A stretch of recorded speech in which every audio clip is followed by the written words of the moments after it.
Good afternoon, everyone, and welcome, welcome, welcome. It is Tuesday. It is 3 p.m. ET, and we are so thrilled that you have found us here on Crime Time on A Mighty Blaze. I'm your host, Hank Phillippi Ryan, the USA Today bestselling author of 15 novels of suspense. My brand new one Wrong Word, goes on sale February 6th. It is Rumors and Scandal and Gossip and Revenge, and I absolutely cannot wait for you to read this. But this is not about what we're about today. Here today, we are honored to have with us the fantastic debut author, Tracy Sierra. I don't want to cover up her name holding this up, with her brand new, thrilling, harrowing, suspenseful novel called Night Watching. And I have to tell you all, it was unputdownable. It was twisty. It was suspenseful. It was harrowing. It was riveting. I carried it around with me. Look how battered this book is. I carried it around with me because I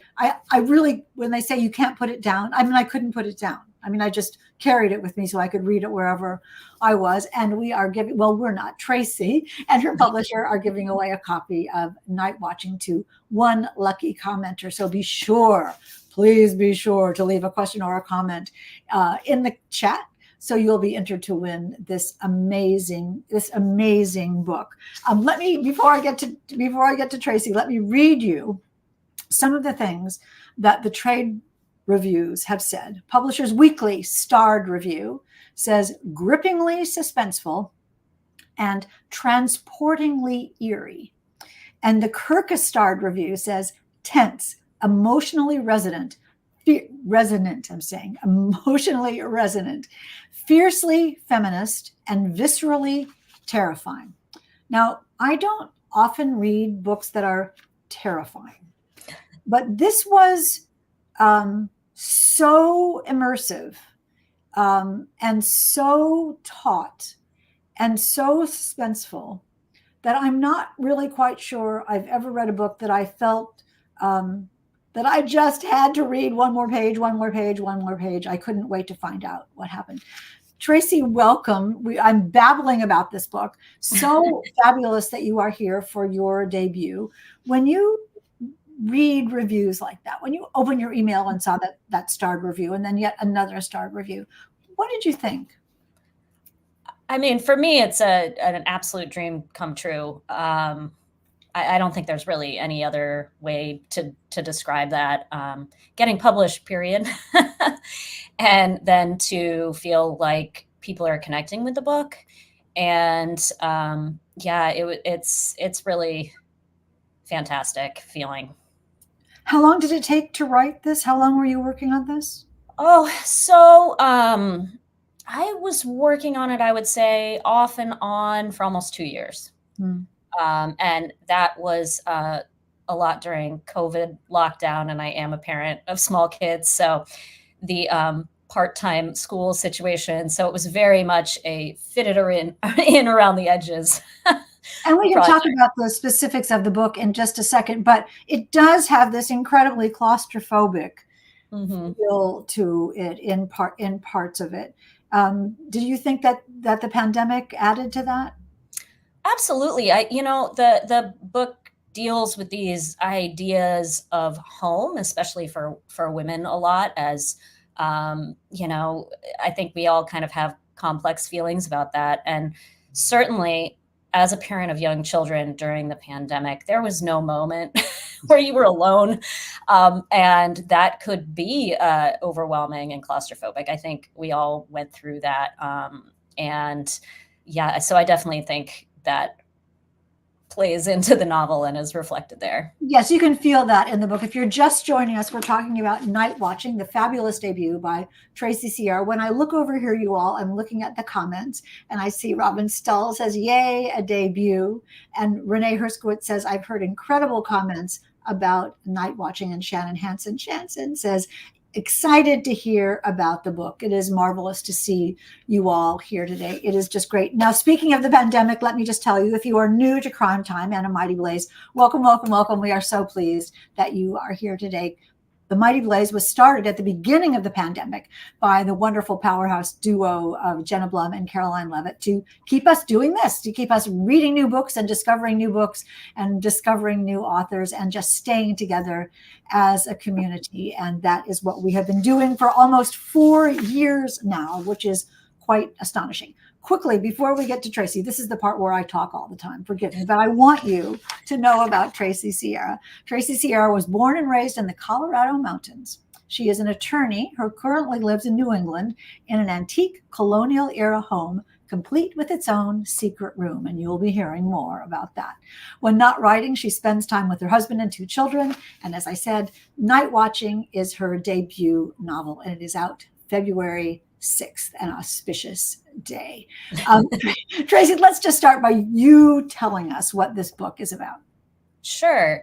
Night Watching is about a woman home alone with her small children who realizes that someone has broken into the house. And even though she's about as far from an action hero as you can get, it's up to her to protect her little family, make it through the night, as it becomes increasingly clear that this is no ordinary home invasion. And I don't want to spoil anything. I know. So I'll leave it there. It's going to be so much fun to talk about this book without talking about it, because I don't want to really give away anything about it. But listen to this, you all. Here is, yes, Katie says, February 6th is a big day. Both of our books come out February 6th, and we're quite the team. And we will be on the road together. We'll be talking together in real life at Beacon Hill Books. So watch this space for that and come see us in person. But listen to this. So you open this book, and the first line is, "There was someone in the house." I mean, the blood just drained from my face, because have you ever had that feeling, Tracy, that there was someone in your house? Yeah, I think that it's such a primal and universal fear. And luckily, I have never experienced an actual home invasion, but I think we all know that feeling of a bump in the night, that fear. And yeah, so I wanted to get going with action. I love writing action. And so, yeah, kind of step in the third act a little bit. I think it's interesting because when we, and all of you, I'm sure all of you in the comments tell us, have you ever thought that there was someone in your house? And you go through this series of of rationalization. It was the wind, it was the blinds, it was the heater, I was dreaming, all those kinds of things. And because of the house where this takes place, she knows every sound, and she knows where this person's footsteps are hitting. I talk a little bit about, I'm going to make a full sentence. Anytime now, I'm going to make a full sentence. I don't want to give anything away, but a mother and 2 children are worried that the mother knows that there's someone in the house, and she has to make sure that her 2 children are protected. So Right. What does she do? Yeah, so the setting is inspired by my house, which is built in the early 1700s, and I've lived here about 10 years now, and very creaky, very unique experience living in a house that old. And well, not totally unique. There are a lot of them around here in New England, with very similar, if not the exact same floor plan. And there are a lot of secret spaces in old houses. It's just a fact. And it's been really fun kind of connecting with other people on social media who live in old homes who have secret spaces. We have a number of them in mine. And some of them I've shown folks on socials. But the most interesting one is a secret room behind the fireplace. And that was such an inspiration for this book, because when I was thinking, what would I do? That was kind of the only answer that came to me. And it was very unique to my house. But it's hard not to be inspired by such a really moody, special place, So the mother takes her children and hides in a secret room in her house, very similar to the one that's in mine. And we were talking earlier about how claustrophobic it is, and you do such a marvelous job of talking about how the mom and her 2 children are crowded into this place with only the barest of necessities, with water, a little bit of water, and 2 stuffed animals, and they're in their night clothes. Right. How would you channel how that would feel emotionally and physically? Yeah, I spent a lot of time wandering around my house talking to myself, for one. But also, I think that, you just kind of, as you dive into sort of feeling what that experience would be like, I kept thinking about movies. I really think movies have this amazing visual language, especially scary movies. They have the music, the shadow, the camera angle that gets a sense that someone is right behind the main character. They get the jump scares, they get it all, right?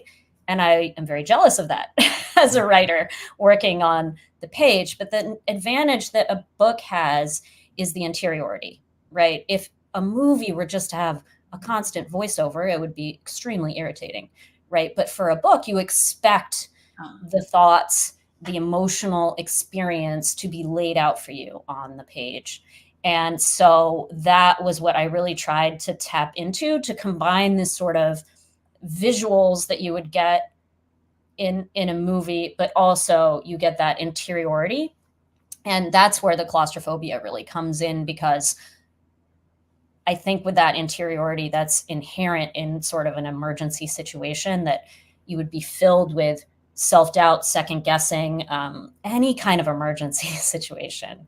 And it's Uh, also she has no one to talk to except her children who can't understand, and she's trying to Correct. protect them, and she's trying to make them not be terrified of whoever Right. is out there.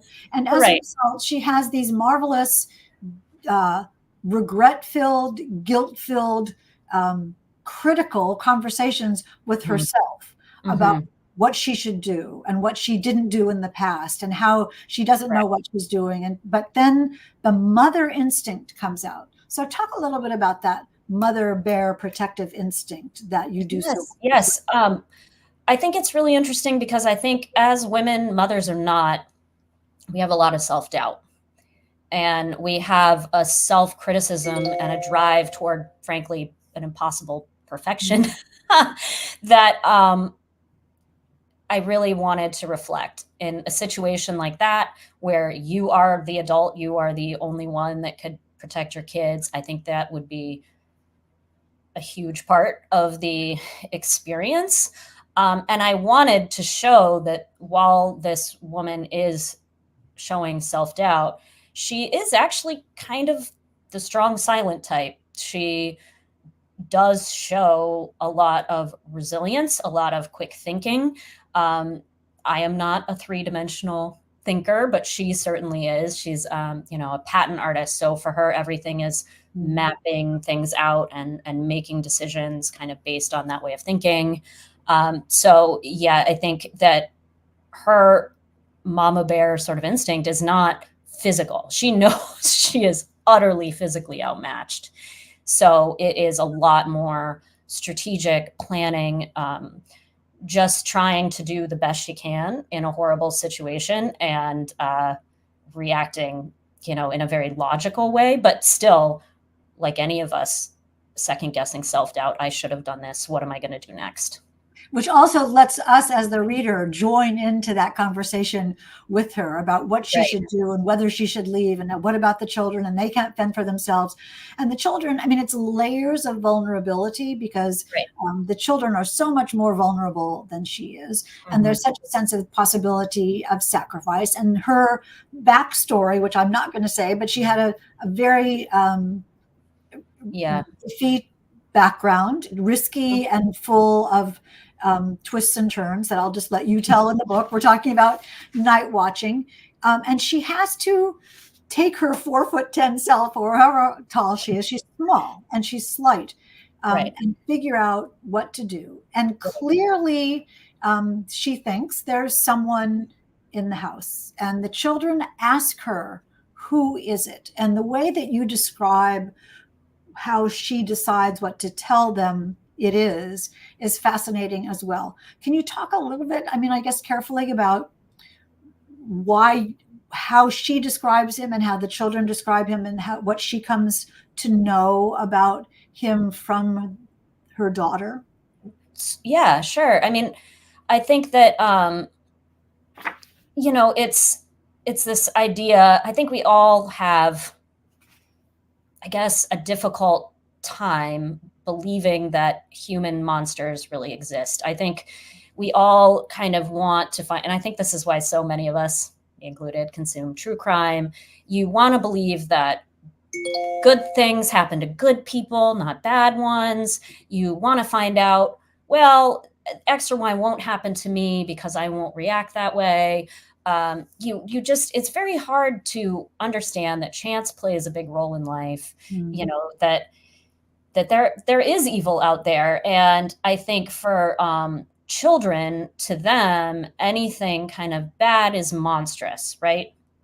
And I think for a lot of adults, that's the same thing. It's easier to call someone a monster than admit that it's just a man.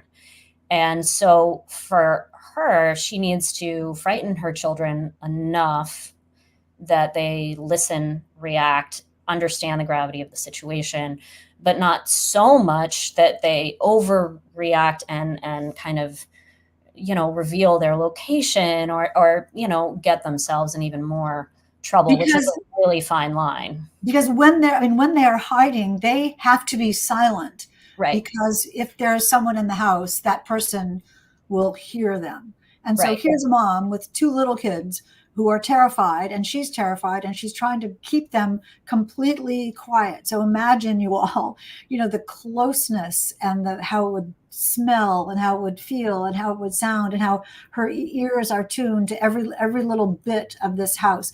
But going back to monsters, there are real people, not the people in the house, but the real people in the main character's life, who are monsters, who are real emotional monsters. Talk a little bit about how you balance the monster in the house with the monsters in her life. Yeah, I think, because the book does start straight into the action, there are these kind of inflection points where you go back to learn more about the characters, both so you understand how they got to this point and understand the characters better, period. And what comes up are sort of, I guess you could say, small instances of, I think one of the reviews called her sort of the prototypical good girl who's played by the rules and often had to deal with being condescended to and doubted by people in power, which generally are men. And you see how she's dealt with this in the past, kind of big and small examples. And yes, some worse than others. Yeah, I mean, I think that, she has grown up in this sort of destabilized, unreliable family where she was never quite sure of anything. And it seems like she's sort of searching for a family and loves this role of being a mother. And Yep. yet she knows, as so many people do, what it's like to be dismissed and patronized and not believed.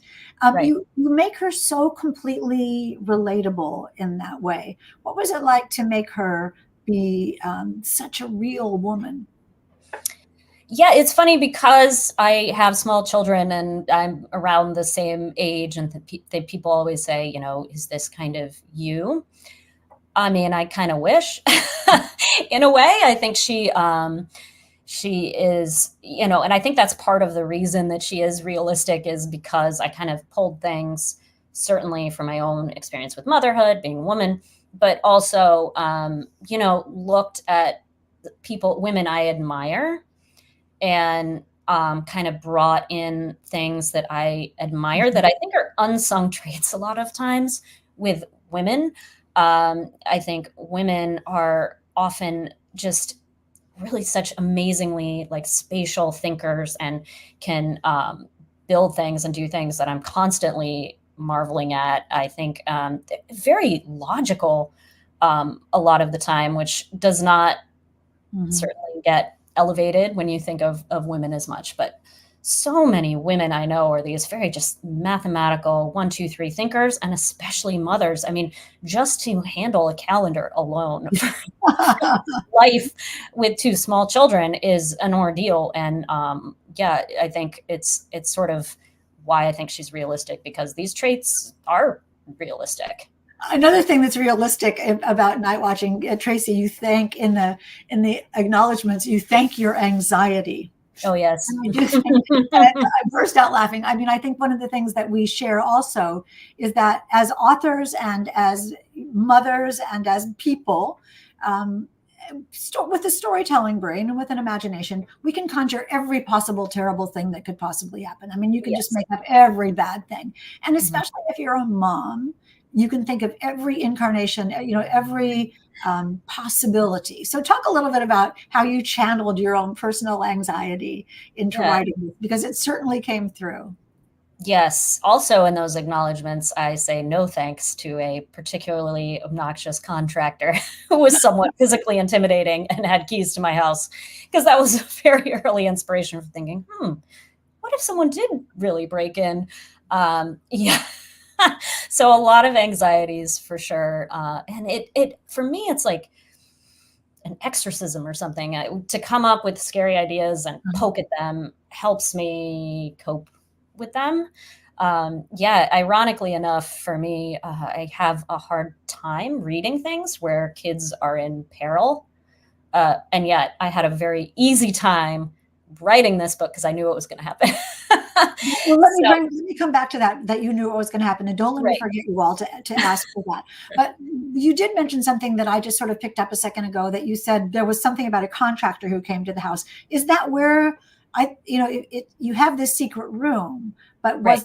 was the tipping point of the story the contractor? Talk a little bit about that. I think it was just an example to me that kind of distilled down when you are in your own space and your own home, and there is someone there who is somewhat threatening. And often I don't think men realize how threatening they are necessarily, sometimes just by their bigger size and, a loud, deep voice, and in what way others react to that. And so I thought it was just sort of very interesting because, yeah, dealing with that kind of condescension, questioning sense of And invading access, right? space. Access, Yep, because access. if you let a contractor into your house, they're in. And think of how intimate Yep, that is, that they're in your house. And what if they have to come back in again, and what they know and what they could take, and even how exactly. you look at something.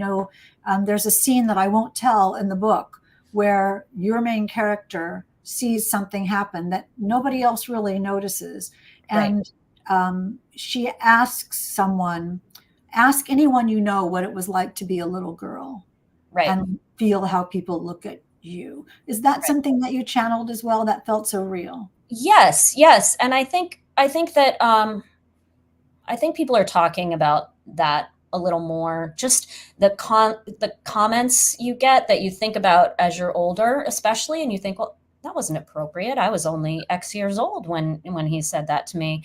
And as a kid, you get this just instinctual revulsion, I think, but you don't have the tools to really Mhm. understand what's happening. And as you grow up, get older, you look back at these things and you think, well, that wasn't, that was not right. And I think Or as even, we or age and even, look back, it's kind of surprising. yeah. I mean, even we say to ourselves, wow, I should have said X, Y, and Z, or I should have told someone, Oh, instead yeah. of just Mhm. assuming that that's what the world was. Yep. And I think now, as a mom and being the one to protect the kids, there's a different understanding of those moments, and it goes a lot deeper and is a lot more visceral in your reaction. Whereas, as a kid, you had this just Yes. instinctual revulsion reaction, but now as a parent, it's what do I do actively about this, which is a different dynamic. And the main character is so attuned to that.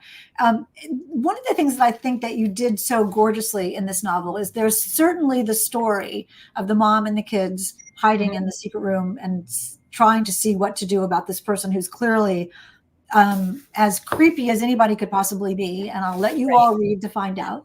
And also then chapters where you give us insight into who she is and how she Good. got here and what happened in her life, and some secrets that she has that you dole out so fairly but carefully. And there's a really fine line between confusing a reader and intriguing a reader. And this is never confusing. You know, you write with such a confident hand that the things that we know are someone's secrets, I thought she'll tell us that when I need to know. How top of mind was that juggle of the storytelling suspense with the actual craft of being a writer and letting the secrets come out when they should? Yeah, I'm definitely a writer who writes in revision. I My sort of way of writing is very linear. I do outline only by hand for some reason. That's the only way I can think in outline form.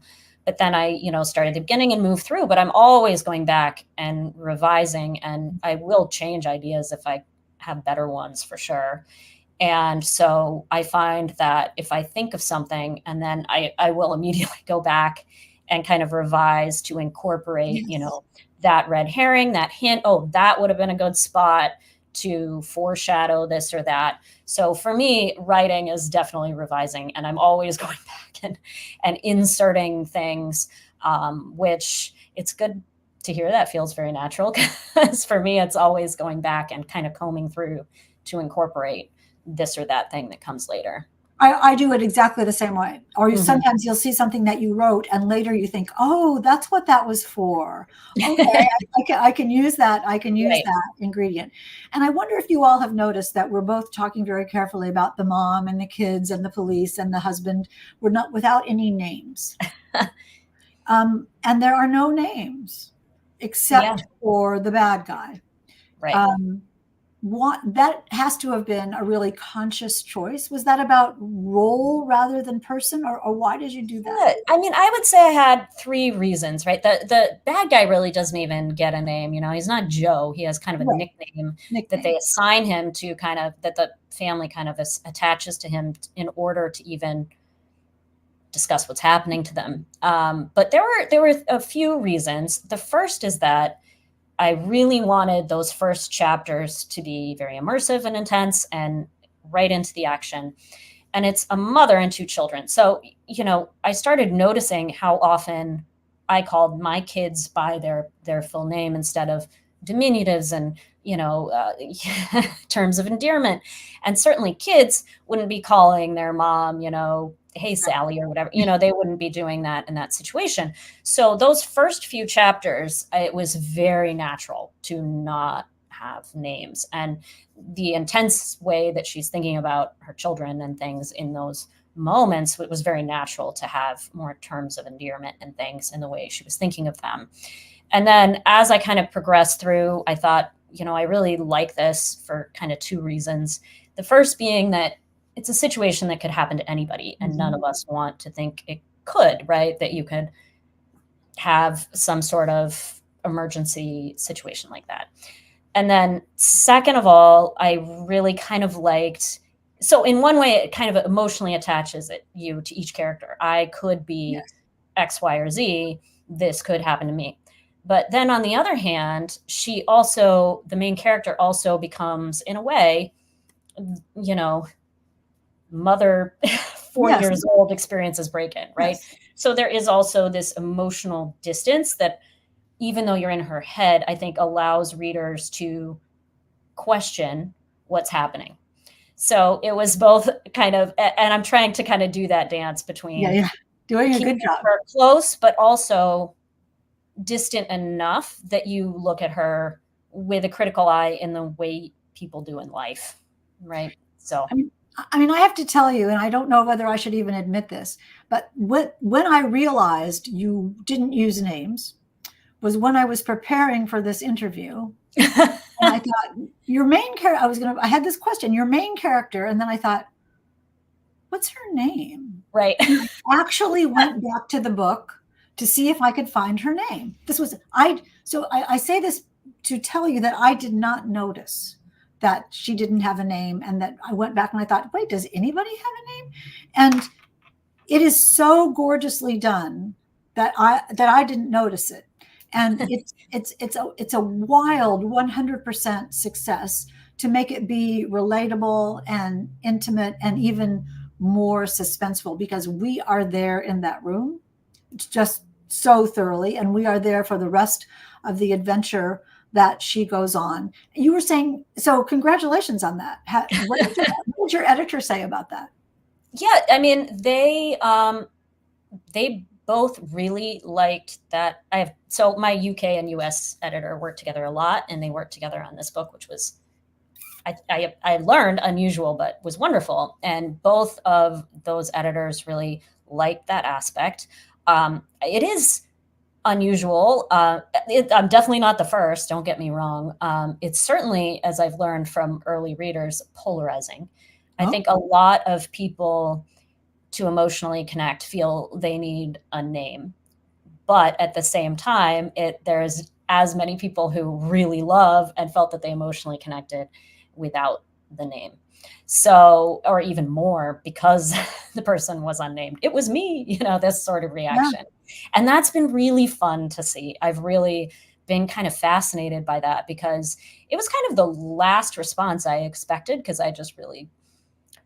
it was not that hard to do, because it is a very small cast of characters. And when you do have so many scenes with a mother and children, it's just very natural. So I was very surprised by the reaction, but I kind of like to see how it's played out. You were talking earlier about wanting it to be cinematic.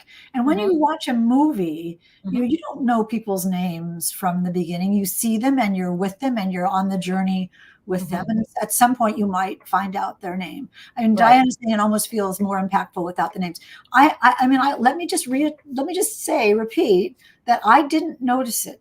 I just didn't notice it until I had to type up a bunch of questions. So, I thought it was absolutely great. You're not alone there too. There are a number of people who say, as I'm commenting on this book, I'm realizing no one has a name. A lot of people do that too.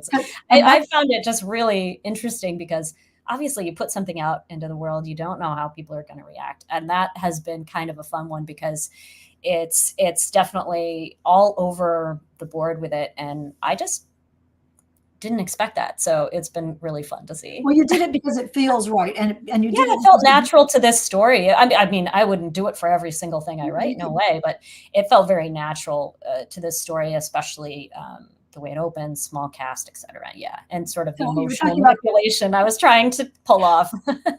But you don't feel manipulated in reading this book. You don't. It feels like you're really reading this harrowing story. And I want to talk a little bit about this, because when Tracy and I met in the green room before this, I said to her, the story is completely terrifying. It's completely terrifying. And then we talked about that a little bit, because it's not gory. It's not, there's no point where you would close your eyes in revulsion. It's just suspenseful. It's just harrowing. And you walk this line so gorgeously. Renee was asking, is it too scary? It's one of the most suspenseful books I've ever read, but it's not gory scary. It's not. No. Talk a little bit. I think it's so interesting, because, and I was talking with my agent about this, because as we're going through the submission process to publishers, there were definitely a couple editors who said, I don't know if I can live in this space for 2 years, because it's dark and all of this stuff. And I said, gosh, it's really so surprising to me, because so many thrillers, if not most, open with a scene that is, very dark, is death or murder or something, violence of some kind. And that doesn't happen at all in my book. And even TV shows, we all know how Law and Order starts, every CSI, what's the opening? It's the genre for sure. And so to me, I wasn't doing that. So to me, it was a lot less scary in a way than starting off with some, scene of something violent happening. And definitely, as I've become a parent, I don't have a great stomach for violence. So I think that for me, that's always a very frightening opening. And this was not that. So I was very interested to see how folks react. But I think it's because, and I understand, having written it and having imagined it myself, what your imagination comes up with. Yeah. And that anticipation of, oh, well, this could happen, or that could, or what could be around this corner, that is more frightening, I think, for folks in many ways, even than that kind of well, here's what's happening, and this person's out of the scene. I think it's very different. So yeah, it's been interesting. I mean, I absolutely agree with you, and you did a fantastic job with the tension and the possibility of violence on these three people, two kids and a mom who we absolutely love and we root for throughout. It is just a sensationally good book. Did you carefully hear it, but did you know the end? Yeah, I mean, I knew where I wanted to go with the story. I certainly revised the end a number of times, for sure. And I really wanted to, give folks something that played into all the themes, but, was satisfying, I hope. Well, you have created the perfect book club book, Tracy Sierra. I'm sure that book clubs across the country will be reading Night Watching and talking about it. Just a brilliant, brilliant job. And I see that we have so many questions about this, but congratulations on this. Can you just tell me quickly, and we're running out of time, I shouldn't ask you this, but what was it like to write this book? I mean, you said it took 2 years, but Yeah. so seamlessly, beautifully, passionately terrific. What was that like? I think for me, like I said, I really kind of purge anxieties by kind of working through them in fiction. And so for me, it was, it's funny, like people say, oh, it's a dark space to live in for a long time. Not really. It kind of made me feel better. Well, just examining and poking at a fear, kind of, right? Don't they say that's how you get rid of a fear, is to face it, right? And also, so and it was it's very helpful. Throughout empowering, just throughout. Yeah, and I hope it'll be kind of cathartic for people as well reading it, because it's not, I think it's redemptive, you could say. So going along with this main character on her journey, I hope is really cathartic for people, and they see themselves reflected and are really kind of satisfied with what they get. And it's, that's the reaction at the end. The reaction at the end is that this is absolutely a terrific book. Congratulations on this tour de force of suspense, Tracy. Now, all of you should run and get this book or pre-order. It comes out February the 6th. But some of you will not have to do that. One of you will win a copy of this marvelous book. So in order to win, you have to leave a question or a comment. And let's take some of your questions now. What questions do we have? Karen in the back room. How are you celebrating your first pub day, Tracy? Asks Renee. Hey, Renee. I am really excited because I have a book event at a local bookstore with Edwin Hill, who was your guest, I think, last week on this show. And I'm really excited because I'm getting a lot of folks I know to come in for that. So I'm really looking forward to that. Fantastic. Edwin is a dear friend. Oh, and there he is. A marvelous author. Yay. It is amazing. And Edwin Hill's new book is amazing too. Who to Believe. I'm looking to see if I have it right here that I can hold up for you, but I don't think I do. Anyway, Edwin Hill's new book, Who to Believe, Tracy Sierra's Night Watching, which comes out February 6th. Here, let's take another question. Was this always the title? Night Watching? No, I am terrible at titles.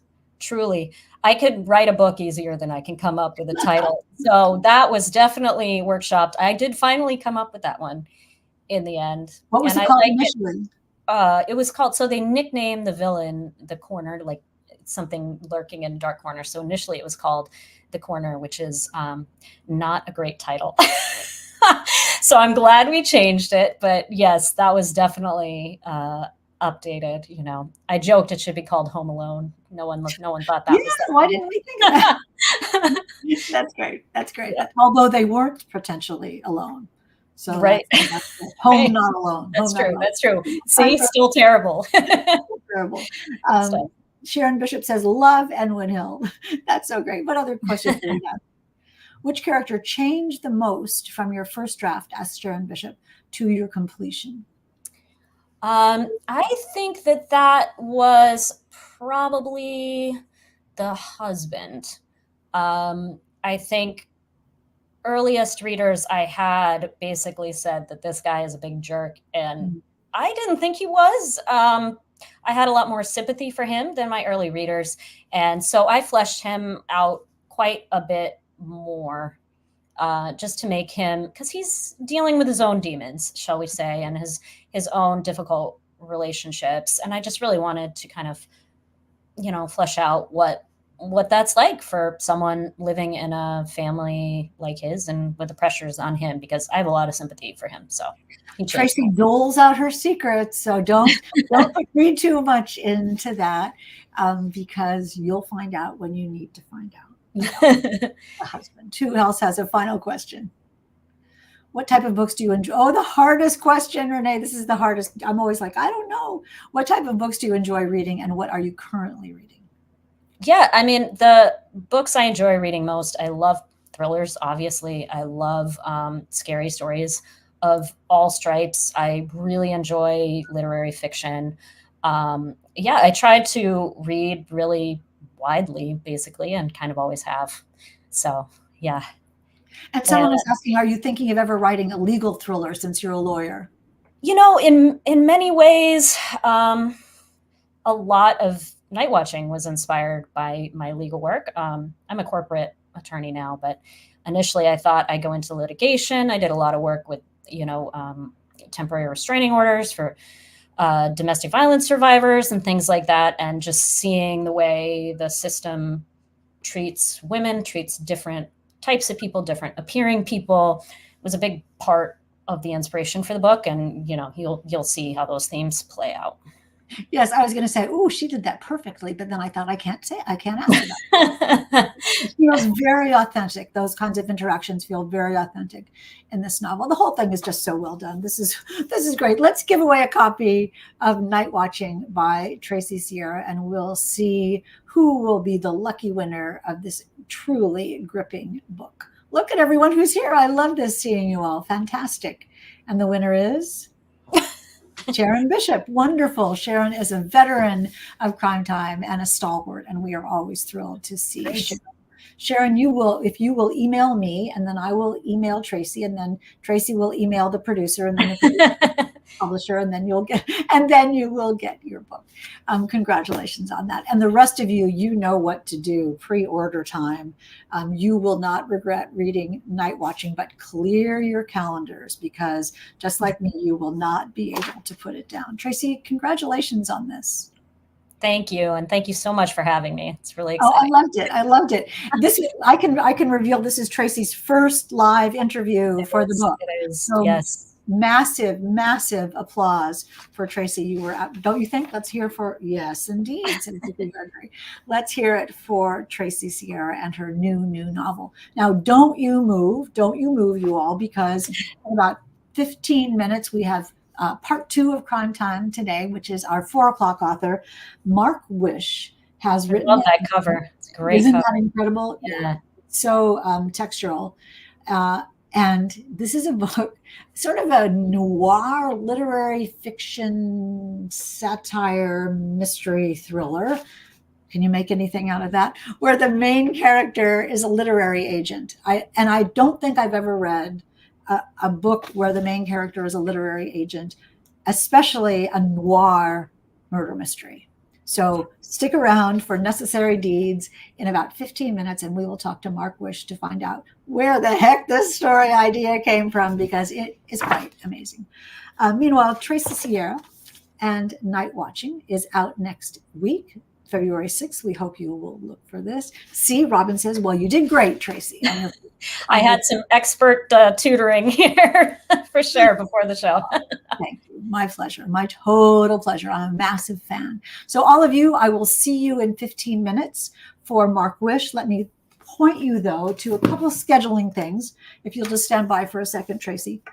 I'm going on book tour, you all. I'll be gone for all of February on book tour. So go to hankphillippiryan.com/events and find out where I'll be. One of the times is with Tracy Sierra herself here at Beacon Hill Bookstore, and I cannot wait for that. But I will be in other places too for One Wrong Word, and I really hope you crime timers will come see me. Then, starting in March, we're back in March with, look at this, Abbott Kaler's where you end. I mean, all I have to do is show you the weird rabbit cover. And you got to know that this is really a twisty, strange, and wonderful book. And Abbott Kaler is absolutely great. So look at that. That is the weird rabbit cover if I ever saw it. Anyway, we will see you at the beginning of March as we continue with Crime Time after the hiatus for my book tour. But meanwhile, we will see you in now 15 minutes for Mark Wish with Necessary Deeds. Tracy Sierra, thank you for being here today. Thank you for having me. This was great. Loved having you. And we will see you next time. Remember, you all, it is always safe inside a book. And we'll see